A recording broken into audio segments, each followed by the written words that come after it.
we have had a few books come out of the pages of N+1, one of them being by Elfbad Tuman, whose book, The Possessed, came out earlier this year. We highly recommend it. And another one is Philip Connors' book, which will be published next year by Echo. It's called Fire.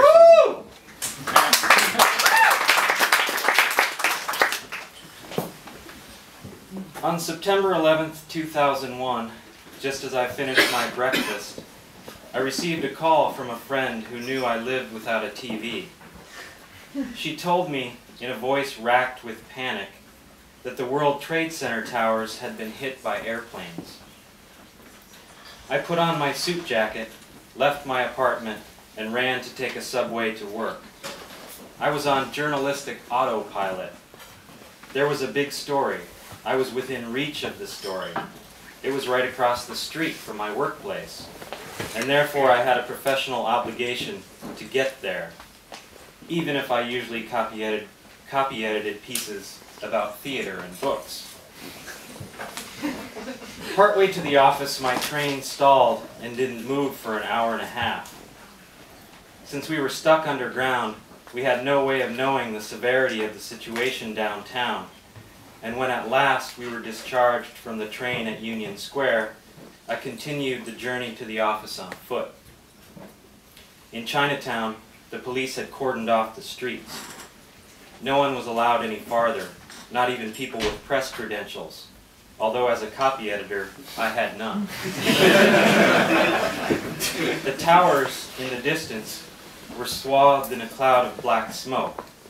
My mind, still stuck in a news vacuum, couldn't comprehend that they no longer stood, though in fact they'd fallen an hour earlier. I did know that if I was truly intent on getting to the office, I had but one choice. I would have to re-enter the subway system and walk through the tunnel. The entrance to the Franklin Street station was blocked with yellow police tape.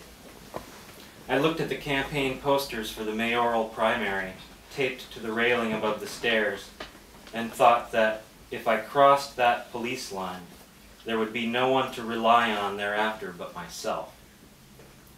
What else was I going to do? Go back to my apartment and listen to the radio? Sit in a bar and watch TV? I lifted the tape, descended the stairs, and in a last gesture towards civilized norms, swiped my Metro card instead of jumping the turnstile.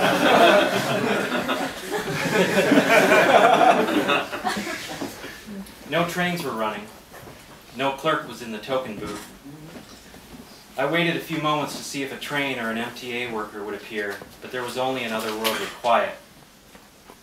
With no one around to stop me, I lowered myself onto the tracks and began walking through the tunnel, creeping through the dark, careful to avoid touching the third rail. Not even the squeak of a rat marred the silence. It would be the only time I ever heard nothing in New York. 10 blocks later, when I emerged into the light of the Chambers Street station, the platform was coated in dust, and ahead in the tunnel I heard water rushing with a sound like a waterfall.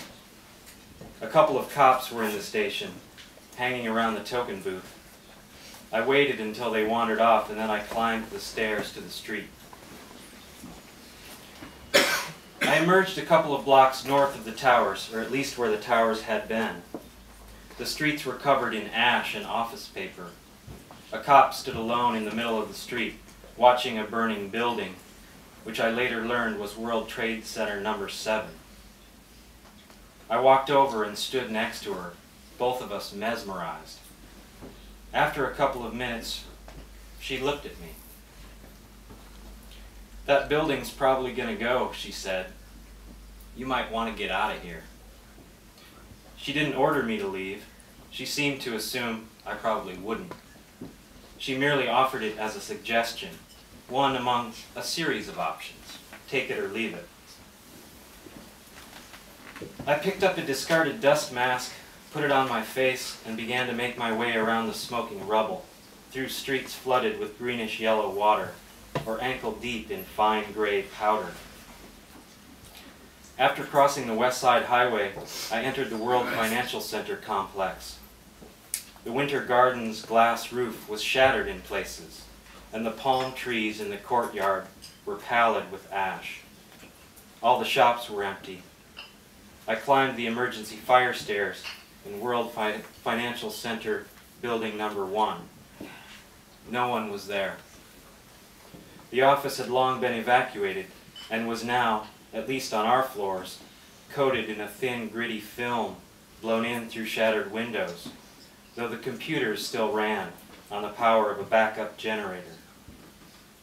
It was one of the most unnerving moments of my life, standing in that empty newsroom, wondering where everyone was, hoping none of my colleagues had been hurt or killed, all those computers humming with no one in front of them.